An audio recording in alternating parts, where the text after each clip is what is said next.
दोन पानी मागणीपत्र महाराष्ट्राचे महामहिम राज्यपाल यांना माझ्या वतीने व राज्यातील जनतेच्या वतीने पाठवले आहे।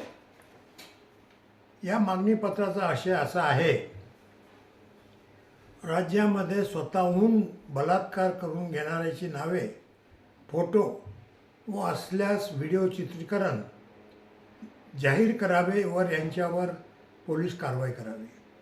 राज्यामध्ये दोन प्रकारचे बलात्कार आहेत, एक स्वतःहून करून घेतलेला बलात्कार व दुसरा जबरदस्ती केलेला बलात्कार।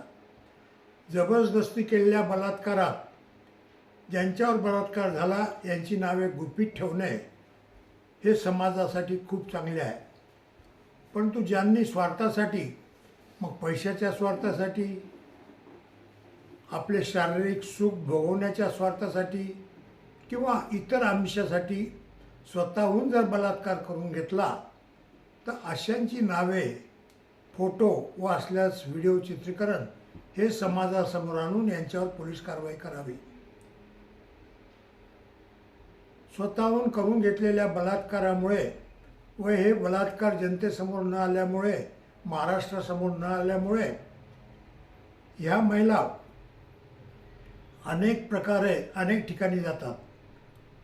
त्यामुळे हे जे बंधू बाबा, साधू संत महात्मे व लॉजिंगवर नेणारी बडे बडे व्यक्ती यांना हे फावते। तर अशा प्रकरणामध्ये माननीय राज्यपाल महोदयांनी राज्याला निर्देश द्यावे की स्वतःहून बलात्कार करून घेणाऱ्या महिलांची नावे समाजासमोर आणावीत, त्यांचे फोटो असल्यास चित्रीकरण हे जाहीर करावे व यांच्यावर पोलीस केसेस करावे, केलेली कारवाई कळवावी।